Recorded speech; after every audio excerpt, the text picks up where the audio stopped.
play before. I normally like to, off a shooting half like that, I normally like to reset, just kind of come back down, reset my mind, quick little meditation in my head, and just come back out focused. I missed my first couple coming out. They were just really good looks, and the game would have been a lot easier if I made them in the first half, So just come out focused and knock them down. Don't lose any confidence or anything like that. Just play my game and know that they're going to fall if I keep shooting them. Can you describe the zone you were in the fourth quarter? 23, 4 3-pointers, and then obviously those 2 threes, AD and LeBron. Yeah, I mean, once I see a couple go in, I can get it rolling. So I was able to just find a little separation and just rise up over the top and make some shots. I thought Mike played great, making shots. Bruce, I think everybody, it wasn't really offensive game for most of the game, but on defense, everybody stepped up and made big plays. Jeff came in with a big charge. I can go down the line, but everybody had a moment in the game defensively.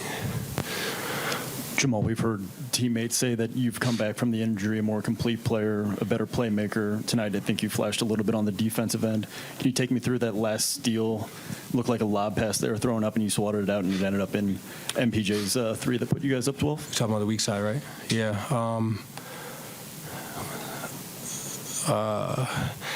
I just saw LeBron trying to move him up the lane, and I knew that if I could get there if I went for it. If I didn't, I'm trying for another word for half-ass it, but I just had to go for it and just jump for it, and just I know if I get a hand on the ball, my teammates will be able to grab it. So I just hit it out the air and was able to go down the other way. Jamal, this series looks and feels exhausting just watching it. And in that fourth quarter, you had 2 steals. You're pushing the pace up the floor. You're dealing with this illness. Like, what does it take to find that energy in a moment like that after how physical the series is? Yeah, and we in Denver. Air's thin out here.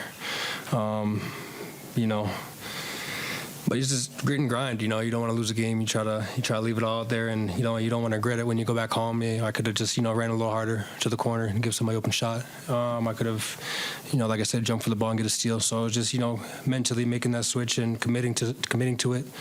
And it'll pay off if you put out the hard work. So I think Joker was exhausted too. We all were tired, but we got it out, and we know that they were tired as well. We play in Denver a lot, and they don't as much. So we know, down the stretch, even if we're tired, they'll be just as tired or even more. Coach said he thinks you only need to see one go in before you can get going. And after you made that mid-range jumper, you kind of looked to the heavens like, thank goodness I finally got one to go. And then he said it looks like you're shooting into a hula hoop at that point. What does it feel like for you? Is that an accurate assessment? Yeah, it just becomes a practice shot. Whatever shot you take. I practice all the shots that you see me make and take. So,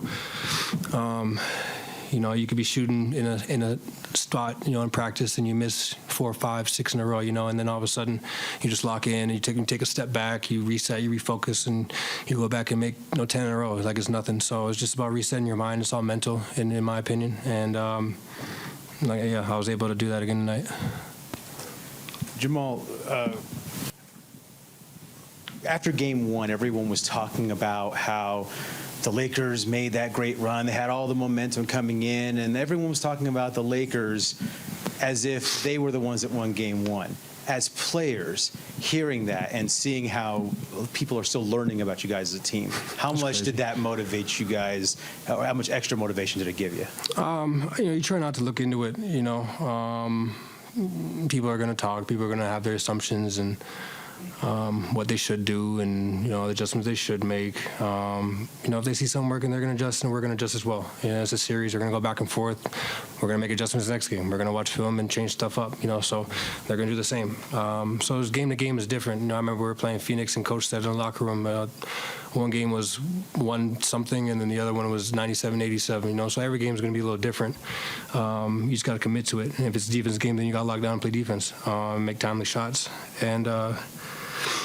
Yeah, the outside noise is the outside noise. We're the Denver Nuggets. We're used to that. We used to, even when we win, they talk about the other team. We beat the Clippers in the bubble. They talk about the other team. Same old. It just fuels us a little more, and it'll be sweeter when we win the chip. Jamal, you talked about the playoffs being the time where guys step up You have 4 fourth quarters of 20-plus points in the playoffs. That's the most since 1997. Second place is Michael Jordan and Allen Iverson with 2. What is it about the fourth quarter that you love?